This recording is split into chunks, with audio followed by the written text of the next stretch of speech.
I chose to write in the romance genre, mystery, suspense, a bit of erotica as well, because I love, first of all, women's fiction. And by writing in these three areas, I can capitalize on writing for women, but also be diverse in the stories I tell.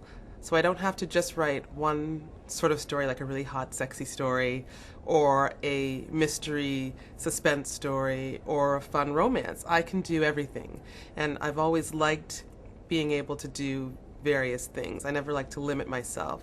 So within the romance or within the women's fiction arena, I get to play around and do different things. So I like to be able to do that.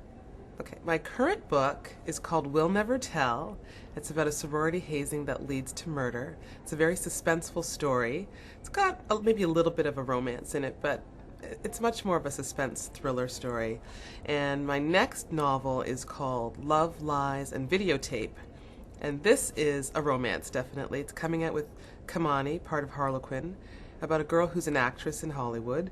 And on the day of her, she's had this really great success in a movie, and it's the big screening, and she figures her career as an actress is finally skyrocketing. A sex tape of her and her boyfriend is leaked to the media. And she's always had this good girl image, and things go downhill very fast. I've always wanted to be an author. From the time I was old enough to hold a pencil, I was telling stories. And in fact, when I was 13, I sent my first book to a publisher, because when I was 12, I found out people got paid to write books.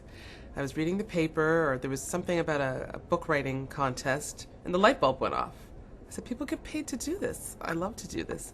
And I started to try to write a book for this contest, handwritten in my school notebooks.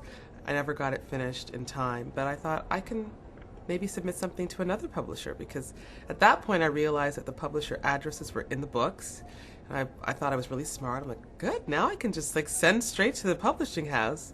So I did, and they sent me back a rejection for my cute children's book that was illustrated, because I did a lot of artistic stuff as well. And they encouraged me to keep writing. And when I was 14, I sent 2 more books, fully illustrated, and this time instead of getting back the big envelope with my returned story, I got a little envelope, and I knew it was different right away. They said they were seriously considering publishing both of those books. I was not savvy enough to include my phone number. I just, sent it. I didn't even put an editor's name. I was 14. I sent it, and they actually got back to me, and it was a really exciting time, and months later they said too much color in the illustrations, they were going to pass.